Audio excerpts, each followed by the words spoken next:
ഓം നമോ ഭഗവതേ വാസുദേവായ. ഓം നമോ ഭഗവതേ നാരായണായ. നാരായണം നമസ്കൃത്യ നരം ചൈവ നരോത്തമം ദേവീം സരസ്വതീം വ്യാസം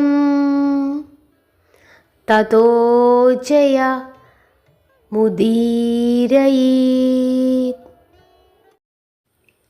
ഹരേ കൃഷ്ണ. എല്ലാവർക്കും മാധവത്തിലേക്ക് സ്വാഗതം. നാരായണീയം ദശകം 1 മൂന്നാമത്തെ ശ്ലോകം. സത്വം യത്തത് പരഭ്യാമപരികലനതോ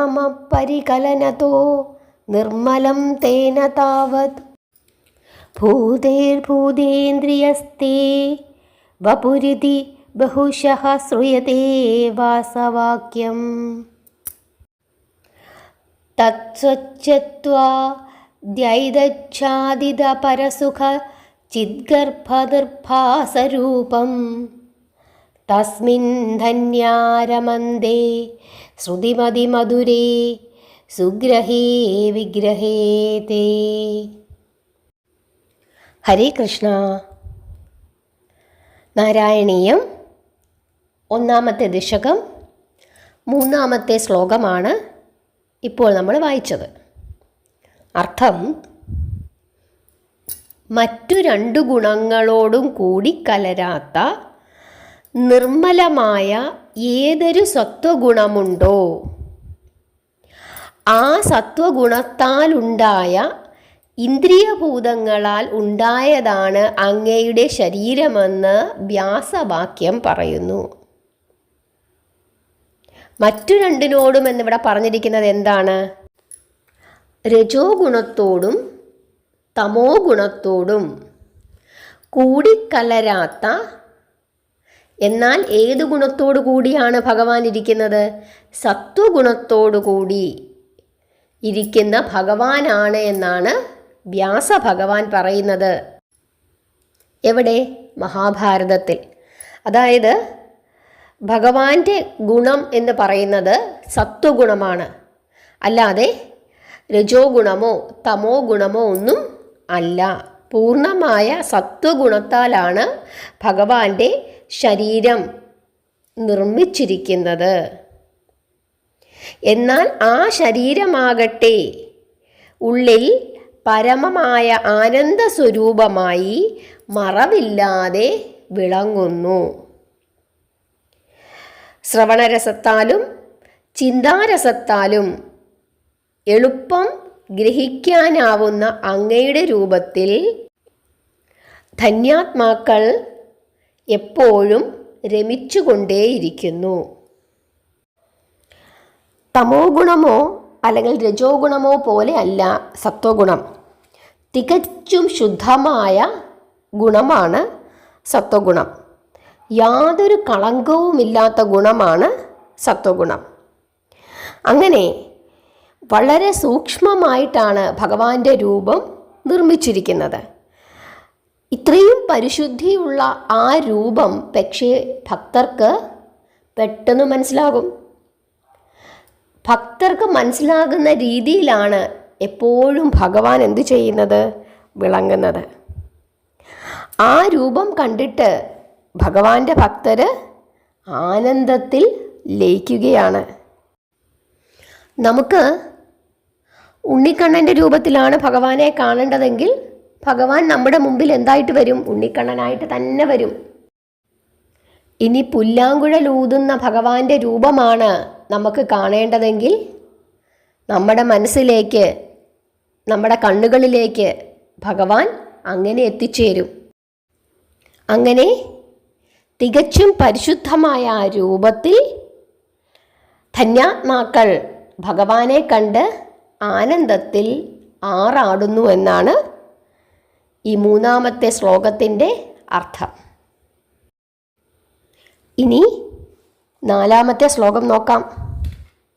നിഷ്കമ്പേ നിത്യപൂർണേ നിരവധി പരമാനന്ദ പീയൂഷരൂപേ നിർനീലാനേകമുക്താവലി സുഭഗതമേ നിർമ്മല ബ്രഹ്മസിന്ധൗ കല്ലോല്ലാസതുല്യം ഖലു വിമലതരം സത്വമാഹുസ്തദാത്മാ കസ്മാനോ നിഷ്കലസ്ത്വം സകല ഇതി വജസ്ത്വത്കലാസേവഭൂമൻ.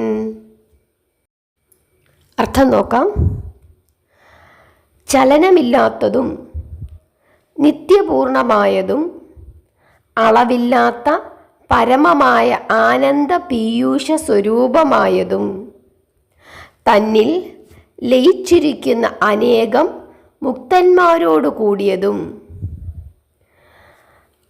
പരിശുദ്ധമായ ബ്രഹ്മമെന്ന സമുദ്രത്തിലെ ഓളങ്ങളുടെ ഉല്ലാസം പോലെയുമാണ് അതിശുദ്ധമായ ആ സത്വഗുണമെന്ന് പറയപ്പെടുന്നു. ഇപ്രകാരം സ്വരൂപമുള്ള അവിടുന്ന് നിഷ്കളങ്കൻ തന്നെ. സകളൻ എന്ന വിശേഷണം അങ്ങയുടെ കലകൾക്ക് ഉള്ളതാണ്.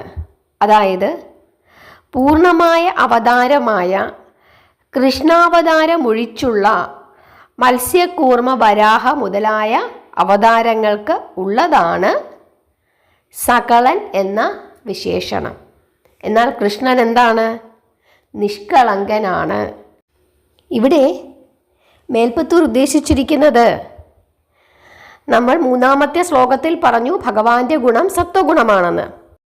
മറ്റു 2 ഗുണങ്ങളെ അപേക്ഷിച്ച് നോക്കുമ്പോൾ സത്വഗുണം ശുദ്ധമാണ്. ആ പൂർണ്ണമായ ശുദ്ധമായ ആ ഗുണം പൂർണ്ണമായും കിട്ടിയിരിക്കുന്നത് ഭഗവാന്റെ കൃഷ്ണാവതാരത്തിനാണ്.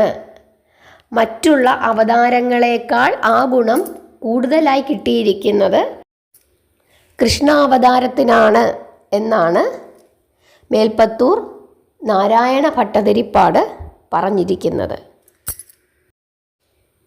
ഭഗവാന്റെ ആ സത്വഗുണം സമുദ്രത്തിലെ ഓളങ്ങളുടെ ഉല്ലാസം പോലെ ശുദ്ധമാണെന്നും മേൽപ്പത്തൂര് പറയുന്നു. സമുദ്രത്തിലെ ഓളങ്ങൾ എങ്ങനെയാണ്? വലിയ കടൽ തിരമാലകളല്ല, അതല്ലാതെ ശാന്തമായി ഒരു ഋതത്തിൽ വരുന്ന തിരമാലകൾ, ആ ഓളങ്ങൾ, അത് സന്തോഷത്തോടുകൂടി, അത് കാണുമ്പോൾ നമുക്ക് സന്തോഷമാണ് അല്ലേ? കടൽ തിരമാലകൾ കാണുമ്പോൾ അത് അതിൻ്റേതായ ഒരു ഓളത്തിൽ വരികയാണെങ്കിൽ നമുക്ക് സന്തോഷമാണ്. കടൽ കാണുന്നത് എല്ലാവർക്കും സന്തോഷമാണ്. പക്ഷേ കടൽ തിരമാലകൾ ഉയർന്ന് പൊങ്ങി നാശം വിതയ്ക്കാനാണ് വരുന്നതെങ്കിലോ അതിന് ഭംഗിയില്ല, അത് നമുക്ക് ഭയമാണ്. പക്ഷേ നല്ല ഋതത്തിൽ വരുന്ന ആ തിരമാലകൾ കാണുന്നത് എല്ലാവർക്കും ഇഷ്ടമാണ്. അതുപോലെ ആണ് ഭഗവാന്റെ തിരുരൂപം. ആ തിരുരൂപം കിട്ടിയിരിക്കുന്നത്, ആ ഗുണം കിട്ടിയിരിക്കുന്നത് ഭഗവാന്റെ 10 അവതാരങ്ങളിൽ ഒന്നിന് മാത്രമാണ് എന്ന് മേൽപ്പത്തൂര് പറയുകയാണ്. അത് കൃഷ്ണാവതാരത്തിനാണ് എന്നാണ് പറയുന്നത്. മേൽപ്പത്തൂരിന് ഭഗവാൻ ശ്രീകൃഷ്ണനോടുള്ള അചഞ്ചലമായ ഭക്തിയാണ് ഇവിടെ കാണിക്കുന്നത്. എല്ലാം ഭഗവാനാണ് മേൽപ്പത്തൂരിന്. ഏറ്റവും ഇഷ്ടം ഭഗവാനെയാണ്. അതുകൊണ്ടാണ് മറ്റെല്ലാത്തിനെക്കാട്ടിലും കൃഷ്ണാവതാരത്തിനോട് മേൽപ്പത്തൂരിന് ഒരു വലിയ സ്നേഹം തോന്നുന്നത്. അതുകൊണ്ടാണ് ആദ്യം തന്നെ അദ്ദേഹം പറയുന്നത്, എന്തിനാണ് നമ്മൾ മറ്റൊന്നിനെ ആശ്രയിക്കുന്നത്? ദേവന്മാർക്ക് പോലും കാണാൻ കിട്ടാത്ത ആ സ്വരൂപം നമ്മുടെ മുമ്പിൽ ഇങ്ങനെ നിറഞ്ഞു വിളങ്ങുകയാണ്. എപ്പോൾ വേണമെങ്കിലും നമുക്ക് കാണാം. അങ്ങനെയുള്ളപ്പോൾ, ആ ഭാഗ്യം നമുക്ക് കിട്ടിയപ്പോൾ പിന്നെ എന്തിനാണ് നമ്മൾ മറ്റൊന്നിനെ തേടിപ്പോകുന്നത്? അത് മേൽപ്പത്തൂർ നമ്മളോട് ചോദിച്ചിരിക്കുകയാണ്. ശരിയല്ലേ? നമുക്ക് എന്തു ഭാഗ്യമാണ്. ഒന്നോടി പോകാം. ഭഗവാൻ വിളിക്കണം എങ്കിലേ പോകാൻ പറ്റൂ. എങ്കിലും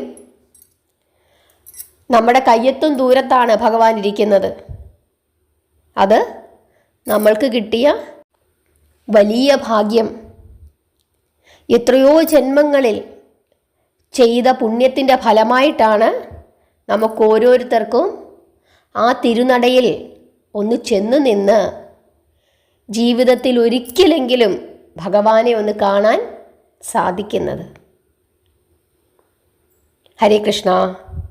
നിങ്ങൾക്ക് മനസ്സിലായെന്ന് വിചാരിക്കുന്നു. എല്ലാവരും പ്രാർത്ഥിക്കുക, നാമം ചൊല്ലുക, മനസ്സ് നിറഞ്ഞ് ഭഗവാനെ സ്നേഹിച്ചുകൊള്ളൂ. അതിൻ്റെ 10,000 ഇരട്ടി സ്നേഹം ഭഗവാൻ നമുക്ക് തരും. ഹരേ കൃഷ്ണ.